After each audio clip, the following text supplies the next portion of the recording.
todos deliciosos. O meu preferido é aquele, viu? Eita, vamos lembrar de um caso aí do Rafinha Banana, que é suspeito de mandar matar seu sócio lá naquela região de São Bento, não é isso?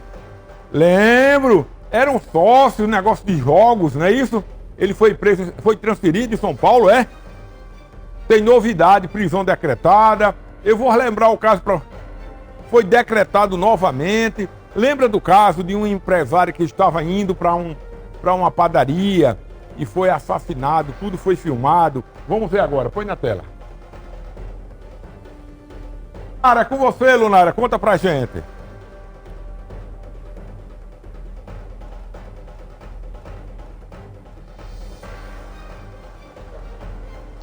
Novidades sobre esse caso, para você que não lembra, esse homicídio aconteceu em São Bento, em 9 de outubro de 2024.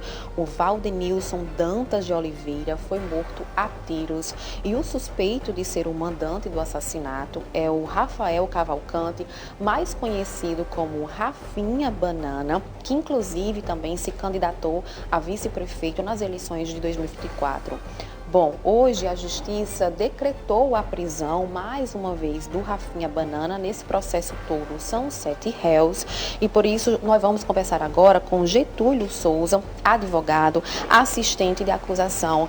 Doutor Getúlio, a novidade de hoje é que a prisão foi decretada mais uma vez em desfavor de Rafael Cavalcante. Olá a todos. O Tribunal de Justiça do Estado da Paraíba reconheceu, deu provimento a um recurso interposto pelo Ministério Público e assistente de acusação, informando que o senhor Rafael Cavalcante havia descumprido medidas cautelares de forma reiterada, como foi comprovado nos autos deste processo. E então a Câmara, à unanimidade, compreendeu que, para resguardar o processo, a cautelar a persecução penal, seria salutar decretar a prisão do senhor Rafael Cavalcante, o que foi feito. Todos os outros réus, os outros 7, nós temos 6 presos, um foragido, que é irmão do senhor Rafael Cavalcante, e o senhor Rafael Cavalcante estava com liberdade provisória concedida pelo juízo de primeiro grau. Essa decisão foi reformada hoje, o mandado de prisão já está expedido e a qualquer momento ele pode ser preso.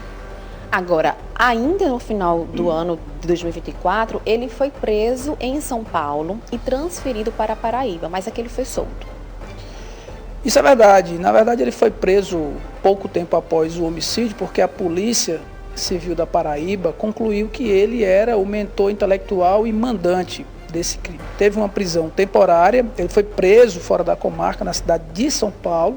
Ele foi transferido para a Paraíba, estava recolhido provisoriamente no presídio PB1 e, ao oferecer a denúncia, o juiz, ao receber essa denúncia do Ministério Público, decretou a prisão de todos, menos do principal investigado, denunciado nesse processo, aos nossos olhos, que seria o senhor Rafael Cavalcante, mas impôs cautelares.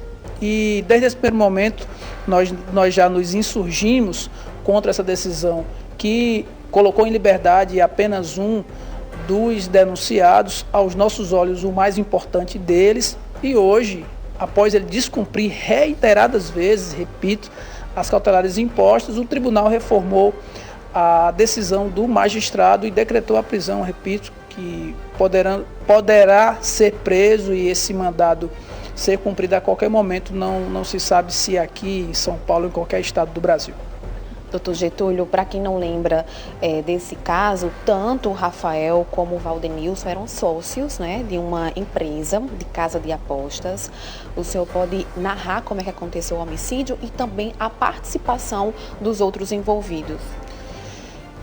A Polícia Civil concluiu que tínhamos 3 pessoas articulando tanto o contratante quanto os 2 executores. Nós temos um vídeo dos 2 irmãos do senhor Rafael indo à casa da vítima dizendo que iria fazê-lo, e nós temos um vídeo do executor do homicídio, um dos executores, informando que seria o mandante, o senhor Rafael Cavalcante. Eles eram sócios em uma empresa de apostas, né? Segundo informações do processo, que deva ter movimentado algumas dezenas de milhões de reais nos últimos 6 anos.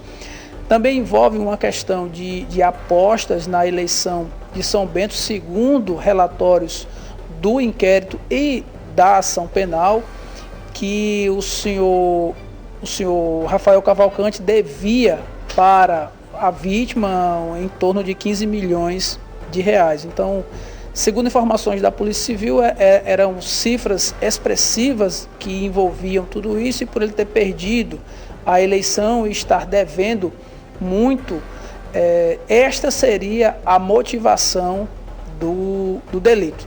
Porque, segundo apurou e concluiu, nós que fazemos parte da ciência da acusação, ele seria o principal beneficiário e foi o principal beneficiado com a morte do seu ex-sócio. E nós estamos aqui para garantir que o processo transcorra da maneira que deve transcorrer, garantindo, obviamente, o direito de defesa para todos os denunciados desse processo, mas que a lei seja aplicada com todo o rigor que o caso requer. Por esse fato, compreendeu o tribunal que a prisão dele seria salutar para a persecução penal, e nós iremos aguardar o transcorrer do processo. A audiência já está aprazada para maio. Se ele se entregar ou for capturado antes disso, permanecerá preso até a data da audiência, onde será deliberado e com certeza levado a julgamento pela população de São Bento, que comporá o conselho de sentença e decidirá se essas pessoas são culpadas ou inocentes deste delito. A priori, entendemos nós que precisarão de uma reprimenda penal exemplar para que a população de São Bento volte a ter a sua paz normalizada diante dessa barbárie que aconteceu em praça pública, em face de um cidadão seu muito conhecido e muito querido naquela cidade. Muito obrigada, Getúlio, pelas informações. Lunara Moreira, para a TV Arapuã. E porque eram amigos, viu? E sócios. Tá aí vendo? E o inimigo tá ao lado e você não sabe às vezes? Caramba, né? Pela forma da execução que foi mostrada à época, lá em São Bento, em plena luz do dia. Hoje, São Bento sempre foi, né? São Bento sempre foi um paraíso de prosperidade no Alto Sertão Paraibano, né? É raro você ver, não sei hoje, faz tempo que eu não vou lá, mas na época que eu fui, você não via ninguém pedindo nem esmola na rua. Tinha emprego para todos lá. A grande maioria de pessoas lá eram microempreendedores de rede, um tingia a rede, o outro fazia tecelagem, entendeu? Uma terra próspera. São Bento é uma ilha de excelência em termos de comércio naquela região, né? E isso despertou a cobiça de alguns também, não é verdade? Novos ricos, muitos do bem e alguns do mal, né? E, lamentavelmente acontece isso, né? Big!